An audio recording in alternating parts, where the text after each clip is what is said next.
Inilah sejarah letusan Gunung Galunggung yang mendunia.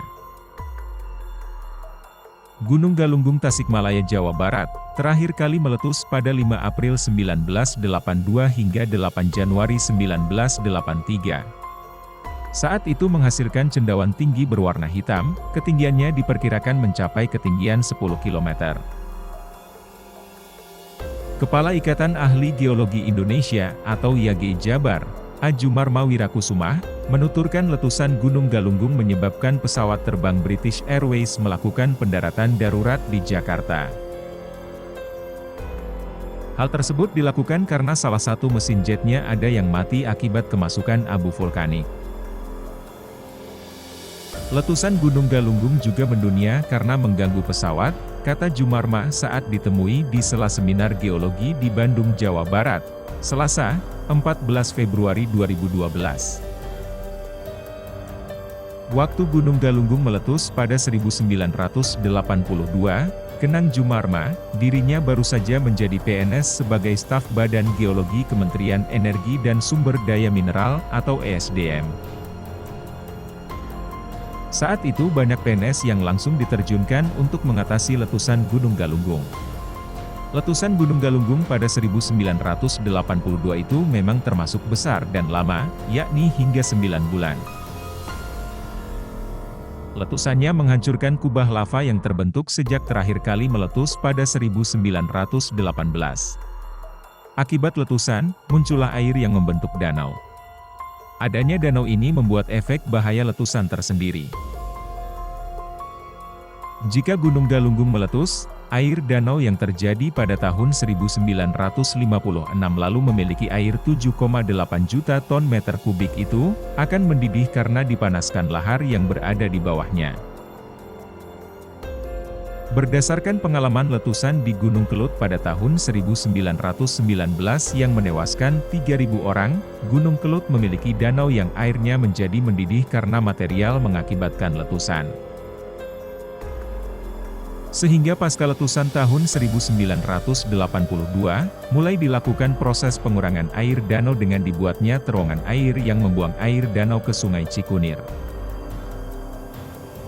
Lanjut Jumarma, pihaknya sudah melakukan simulasi berdasarkan perkampungan di sana, volume dihitung, kecepatan gerak, kemiring lereng, semua berkaitan dengan daya jangkau lahar jika terjadi letusan. Kesimpulannya, jika volume air di Danau Gunung Galunggung 7,1 juta ton meter kubik, maka jarak lahar panas akan menjangkau 5,5 km. Jika volume air 2,9 juta ton meter kubik jangkauan mencapai 2,7 km, dan jika volumenya kurang dari 1 juta ton meter kubik, ternyata jangkauan letusan hanya sampai 1,9 km. Menurut data tahun 1996, perkampungan terdekat dengan Gunung Galunggung jaraknya 2,1 km. Tetapi sekarang volume air pasti berbeda dengan dulu.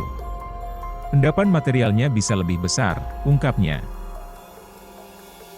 Namun, belum diketahui tahapan status yang terjadi saat letusan tahun 1982.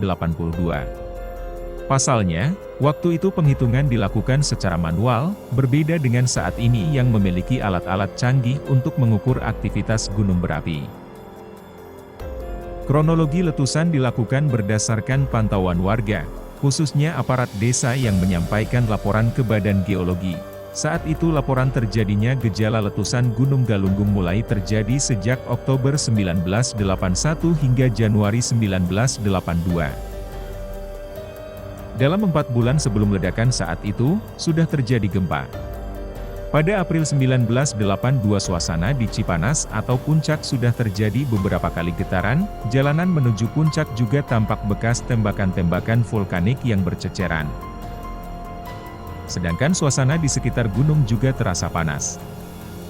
2 hari sebelum meletus, ada petugas kami yang mengontrol gunung, ternyata di sana sudah muncul asap, maka esoknya 5 April meletus, tuturnya.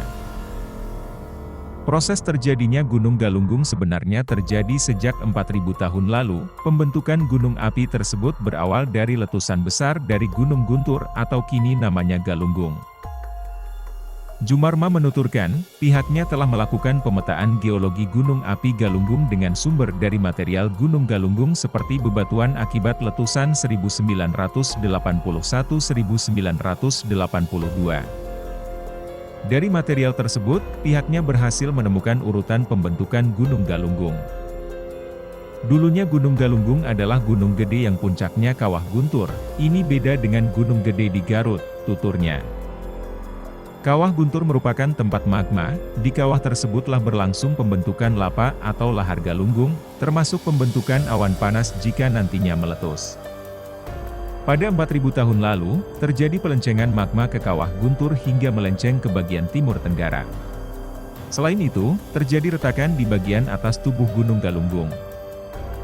Akibatnya terjadi longsor yang sangat besar hingga mengalir ke timur tenggara.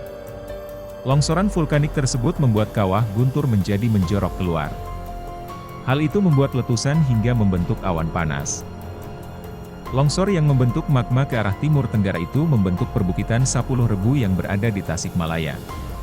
Orang Tasikmalaya sendiri tidak kenal perbukitan Sapuluh Rebu, mereka hanya menyebutnya pasir-pasir atau bukit, terangnya. Setelah terbentuknya perbukitan Sapuluh Rebu, material kering yang turun melalui lereng tebing dan terjal ke daerah kaki gunung menyebar ke kiri dan kanannya hingga membentuk bukit-bukit kecil yang tingginya antara 30-40 meter. Bukit-bukit tersebut jumlahnya sangat banyak, jaraknya sekira 27 km dari puncak dan berjajar hingga Cipatujah Tasikmalaya. Itulah hubungan Gunung Api Galunggung dengan perbukitan Sapuluh Rebu yang terjadi sejak 4.000 tahun lalu, terangnya.